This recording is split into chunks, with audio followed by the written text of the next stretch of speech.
Hello YouTube, it's CJ here, and I'm going to go ahead and continue with a third video in regard to the color wheel. In the first video we talked about how we can take our yellow, our blue, and our red, which are your primary colors, that would be straight out of the bottle. We can mix a red with a yellow and make an orange, a yellow with a blue and make the green, a blue with the red and make a violet. Those were our secondary colors. We also said that between a secondary and a primary color we have a tertiary. That is where we can mix yellow and green and make a yellow-green. We can mix a yellow with orange and make a yellow-orange. Now on the color wheel you see where I've added two more rings of color. This ring is lighter, so that means that we've added white, and those are our tints. Some people call them pastels. This ring is darker, so that's where we've added black. Okay? We could go another ring on the inside. I don't have room for it, but this is something you could try on your own, and add gray. That would be a combination of black and white to these colors. Those are going to be your tones, and they just gray down a color. On the second video,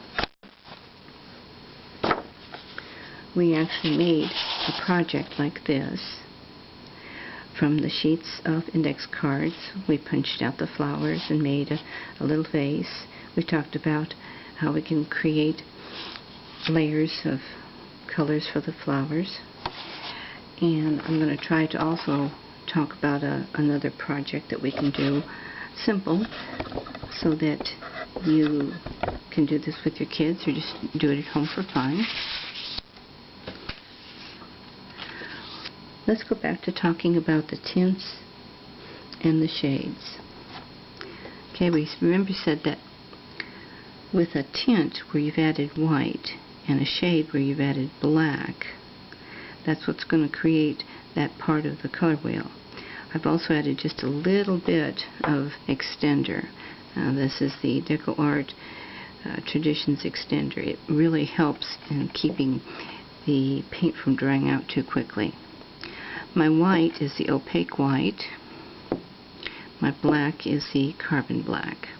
And then I'm going to just show you how we blend those out with some red. Okay.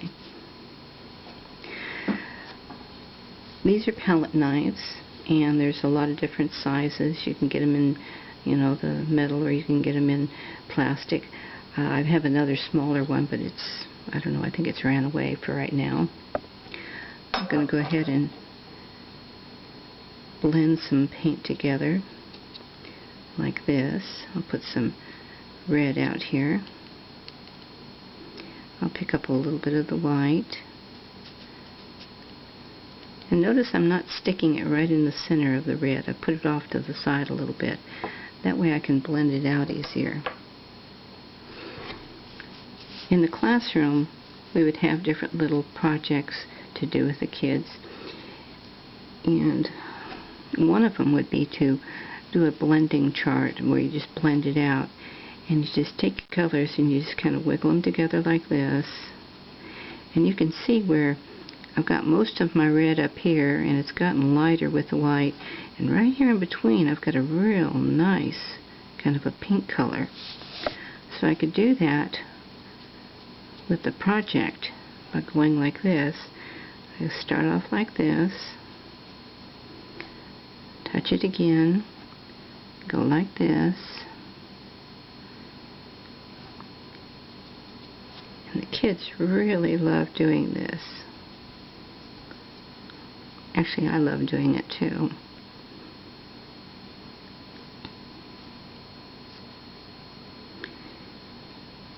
And it's just a fun little way to look at how the colors blend together. Okay? Now let's take a look at the black. We're going to treat black a little bit differently, simply because when you use black, it just well, I don't know, sometimes I say it kills the color, which that's kind of what it seems like.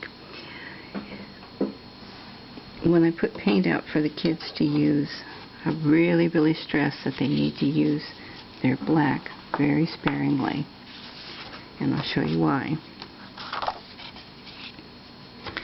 Okay, we've got our red again. I'm going to put my red up here like this. And I want you to see just how much black that I pick up.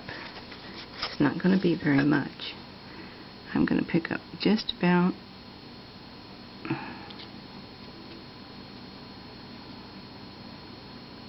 that much.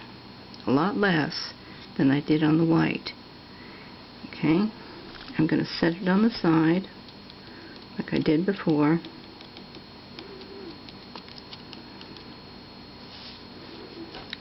Okay, I don't have enough on there. Right on the side. There we go. And I'm going to do the same thing.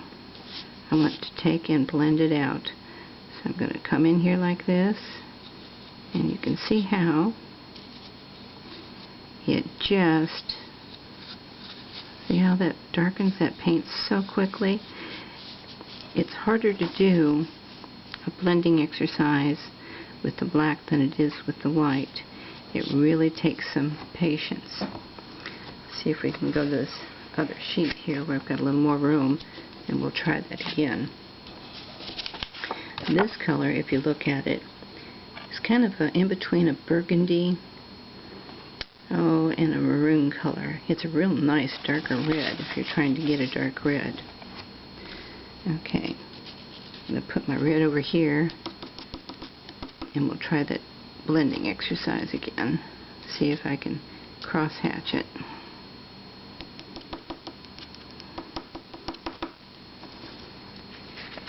Okay, let's keep my paint up there a little bit. Okay, and like I did before, is I just put the palette knife in there, and I'm going to just wiggle it back and forth. Here we go. See how that goes like that? And you get out here, and it gets really dark. Kids really love doing that. Let's see if we can do it the other direction. It gets harder with black, but it's not impossible. Ooh, look at this. Isn't it nice? That's a nice area. Okay, let's do it one more time. Yep, picked my palette knife up too soon. I can just drag it. Just see what you get there. Very, very nice. Okay, these are two exercises that you could give a try. This is just another little tidbit about the color wheel, and I've got another video lined up that I'm going to talk to you about some neutrals. So we will catch you next time. Bye bye for now.